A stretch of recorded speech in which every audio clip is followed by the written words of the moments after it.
চীনের রাজধানী বেইজিংয়ে যেন খুলে গেল নতুন কূটনৈতিক অধ্যায়ের দরজা।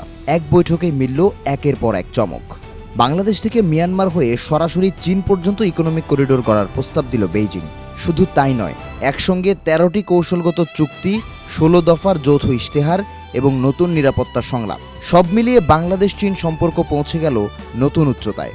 শুক্রবার বেইজিংয়ের গ্রেট হলে চীনের প্রেসিডেন্ট শি জিনপিংয়ের সঙ্গে প্রধানমন্ত্রী তারেক রহমানের বৈঠকের পর এসব তথ্য জানান প্রধানমন্ত্রী কার্যালয়ের মুখপাত্র মাহাদি আমিন।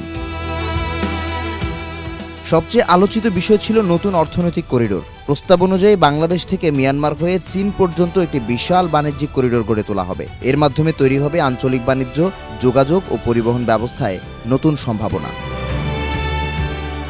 বৈঠকে চট্টগ্রাম বন্দরকে আঞ্চলিক ট্রানজিট হাবে রূপ দেওয়ার বিষয়েও আলোচনা হয়। বন্দরটির আধুনিকায়নে কাজ করতে আগ্রহ প্রকাশ করেছে চীন। একই সঙ্গে মংলা বন্দরকে আরও আধুনিক, সেবামুখী ও আন্তর্জাতিক মানে উন্নীত করার প্রস্তাবও দিয়েছে বেইজিং। শুধু অবকাঠামো নয়, শিক্ষা, স্বাস্থ্য, প্রযুক্তি ও কর্মসংস্থান নিয়েও হয়েছে বিস্তৃত আলোচনা।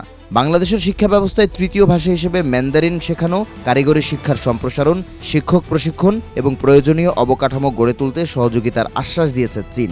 আধুনিক হাসপাতাল, রোবোটিক সার্জারি এবং চিকিৎসা ভিসা সহজ করার বিষয়েও ইতিবাচক বার্তা এসেছে। কৌশলগত দিক থেকেও এসেছে বড় ঘোষণা। দুই দেশের মধ্যে প্রথমবারের মতো 2+2 সংলাপ চালুর সিদ্ধান্ত হয়েছে। এতে পররাষ্ট্র ও প্রতিরক্ষা মন্ত্রণালয়ের প্রতিনিধিরা নিয়মিত বৈঠকে বসবেন। পাশাপাশি বাংলাদেশের স্বাধীনতা, সার্বভৌমত্ব ও ভৌগোলিক অখণ্ডতার প্রতি চীন আবারও সমর্থন জানিয়েছে। তুরস্কের পর চীনের কাছ থেকেও 2+2 সংলাপ চালুকে কূটনৈতিক সফলতা হিসেবে দেখছেন বিশ্লেষকরা।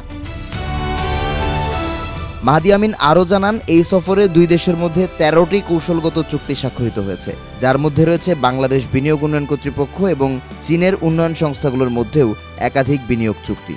এছাড়া চীনের ক্ষমতাসীন রাজনৈতিক দলের সঙ্গে বিএনপির একটি সমঝোতাও হয়েছে। এর ভিত্তিতেই খুব শিগগিরই 16 দফা সম্বলিত বাংলাদেশ চীন যৌথ ইশতেহার প্রকাশ করা হবে। রোহিঙ্গা প্রত্যাবাসন, ব্রিক্সে বাংলাদেশের সম্ভাব্য সদস্যপদ এবং ভবিষ্যৎ অর্থনৈতিক সহযোগিতার বিষয়েও ইতিবাচক আলোচনা হয়েছে বলে জানিয়েছেন প্রধানমন্ত্রী কার্যালয়ের মুখপাত্র। সব মিলিয়ে বেইজিংয়ে তারেক রহমানের এই সফরকে বাংলাদেশ চীন সম্পর্কের নতুন মোড় হিসেবে দেখছেন সংশ্লিষ্টরা।